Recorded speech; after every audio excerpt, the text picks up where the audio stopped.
Hello guys, welcome back to the channel, welcome back to another type of video. Now we're at about the halfway stage of the championship season this year, so what better time to look at the season so far and give every team a grade. I'm going to be quite strict with these, so let's get into the video.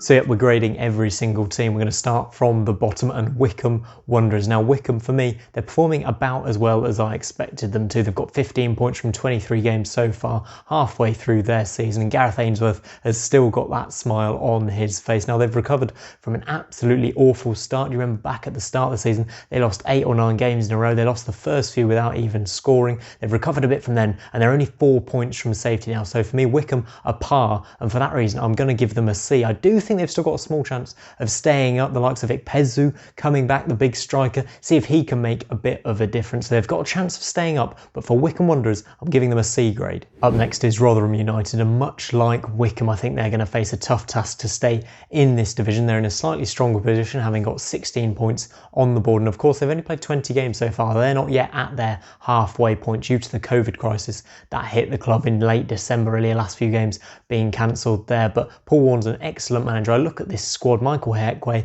Dan Barlass and Matt Crooks. Aside from that, I'm not seeing too much championship quality. I think they'll have a tough job on their hands to stay up, but they've got a real chance at it still. For that reason, I'm giving Rotherham a grade C.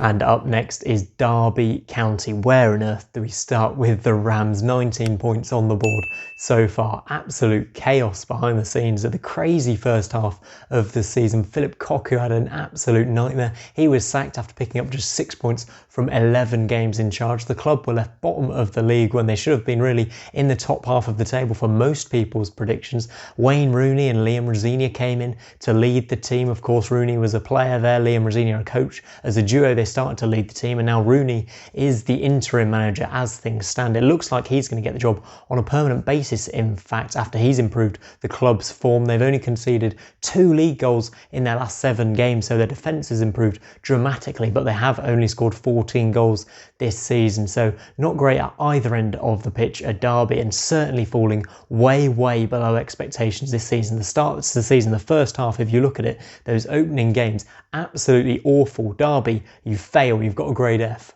On to Sheffield Wednesday, the basket case club in the division at the moment, looking for their 3rd manager of the season after Gary Monk was sacked. Of course, he won 3, drew 3 and lost 5 of his opening few games in charge this season, as Sheffield Wednesday actually looked to climb the table a bit after that initial minus 12 point deduction. And the biggest thing that's happened to them this season is that points deduction was halved. It's given them a real chance of staying up. They're now, in fact, outside of the relegation zone as I record this. Pulis, of course, came in. He was only there for 10 days and 45 games, getting 1 win on the board. Since then, Neil Thompson's come in as interim and really seemed to got the players going. 3 wins on the trot for him, but Chansiri, the chairman, he seems crazier than ever. They are out of the relegation zone. They have had that points deduction reduced to 6 points. They can stay up this season, but it's been an absolute shambles at Sheffield Wednesday, so I'm going to have to put them with Derby County. You're failing the class at the minute. On to Queen's Park Rangers, and they're in real trouble as well, in danger of relegation. They're really struggling so far this season, just 4 wins all season, no wins from their last 9 games. Mark Warburton, the manager, he is really coming under fire from the supporters. The players don't seem to be clicking on the pitch. Their summer transfer business wasn't great at all. The players who have come in to replace the likes of Eze, we're seeing how important Eze was to this QPR team now, aren't we? Because they've absolutely fallen like a stone since his departure. I think they're really in danger of going down. You look at the likes of Sheffield Wednesday and Derby, who have been shocking this season. QPR, they seem to be falling a bit below that line, with those 2 teams looking like they're on the up. They're in danger of relegation. For that reason, I'm going to give them a D. It's not been quite as bad as Derby or Sheffield Wednesday for QPR so far this season if you take the first half of the season, but that doesn't mean that won't change over the second half of the season. A D for QPR. On to Nottingham Forest next, and for me, they are the underperforming side of the division. So disappointing this season. If we think back to summer and what was expected from Sabri Lamouchi's side, remember he was there for only 4 games at the start of the season. He lost all 4 and was given the boot. In came Chris Hughton. He has slowly started to turn things around. A few draws, a few wins here and there, taking them slightly away from the relegation zone. It does look like they'll be safe this season, but they've got a massively bloated squad, a high wage list, it seems. Players like Knockout, and grabbing. They're earning decent money at Championship level and they're just not performing so far this season. Forest needs something special to take them away from danger. Chris Hughton is getting the job done there, but it's been a really poor first half of the season. I'm going to have to give them an E. Next up is Birmingham City, and remember, Ita Kranka only came in this summer looking to turn things around for the Blues, looking to build a solid foundation and get them up the table, maybe even challenging for the playoffs. They did some decent summer business, it looked like. Some players were quite exciting that were brought in, but up front, going forward, it's really dull to watch. Things just haven't happened for them. They've only scored 17 goals, I think it is, this season. 5 wins from 23 league games. Scott Hogan, Lukas Jutkovic, then just not getting the job done up front for the Blues, and it's very, very boring to watch. I think the manager's coming under a bit of pressure here. It's not exciting to watch. He sets up for a draw and then sees what his team can do on the counter with those direct balls into Jutkovic, but it's not happened for Karanka so far, and if things continue like this, they could be in danger of relegation. For the first half of the season, I'm going to have to put Birmingham with Nottingham Forest and give them an E. On to Millwall next. They've amassed 25 points from their 21 games played so far, but it's been a really disappointing season for Gary Rowett's men. I mean, they've retained most of the team that finished 8th last season in this division. You know, the defensive unit, Jake Cooper, Sean Hutchinson, they're still there. Jed Wallace, the star man from last season, is still there. And this summer, they brought in the likes of Troy Parrott as well. Ryan Woods was kept hold of. Kenneth Zahor came in. It looked like a good squad that could challenge for the playoffs, maybe even go even higher than the 8th place finished they got last season. But again, it's just not worked out this season for Rowett and for Millwall. The fans are getting on his back again, and it's not going to end well, I don't think. This Millwall, they need to get some points on the board, but it's been a disappointing first half of the season for them. I'm going to give them a D.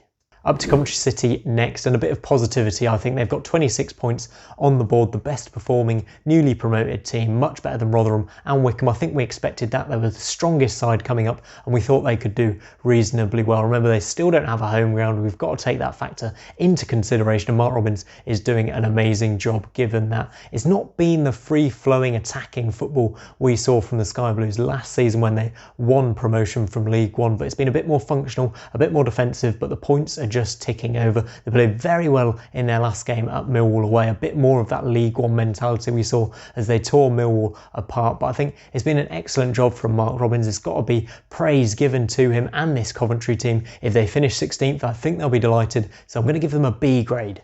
Up next, another CCFC, it's Cardiff City, but this one's a bit more negative. I mean, Neil Harris last season did an amazing job as they finished 5th. He came in, replaced Warnock and got them up the table into the playoffs. It didn't quite work out in the playoffs, but he did a fantastic job and received a lot of praise for it. And you look at the summer business they did, there was a bit of excitement about this Cardiff side. The Premier League loans in Shea Ojo, Harry Wilson as well, they came in. Kiefer Moore from Wigan, big target man, he can get a job done. He's actually been pretty good this season, 8 goals so far, but for the rest of the team, it's just not quite happened. And Harris, I think himself, is coming under a bit of pressure as well. It's a real underachievement for Cardiff. I think many people thought they'd be playoff contenders, playoff certainties almost. I thought they'd finish in the top 6 for sure. So it's been a really disappointing first half of the season for me, and that's why I've got to give Cardiff a D grade.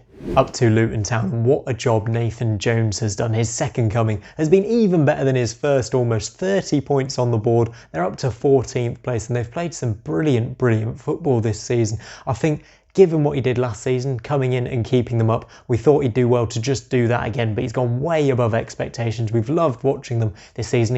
He's shown some really great tactical nails for me, Nathan Jones. Loads of different systems, 3 at the back, 4 at the back, 5 at the back when needed, 3-5-2. His diamond formation, less seen so far this season, but he's shown himself and the players have really taken to him and taken to this flexibility. He can change it up during games, and that's really helped Luton this season. Stand out for me for Luton Town, Kieran Dewsbury Hall. Sorry about that pronunciation, that was awful. He's on loan from Leicester. He's been really exceptional and managed to play a few different positions himself. I'm excited to see where this Luton Town side can go, but 14th, I think they should be absolutely delighted with that. They've got a B grade. They've been above expectations this season.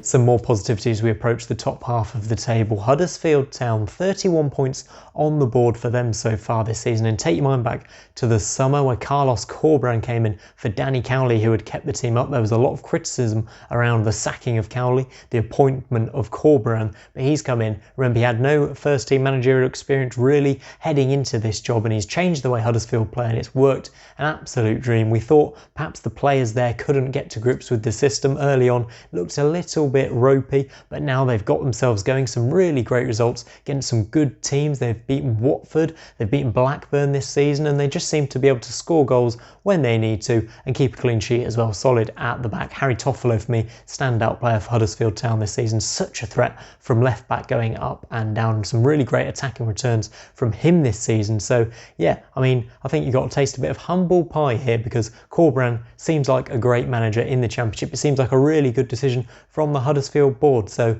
Huddersfield Town, I'm going to give you a B grade as well. So guys, that's the end of part 1. Please hit the like button and subscribe if you want to see part 2, the final 12 teams released tomorrow. We'll get onto some better grades once we reach the top half. I can promise you that. Will we even see an A star given out? We'll have to wait and see. Hit the like and subscribe button if you want to see it released as soon as possible. But for now guys, that is it. I'll see you on the next one.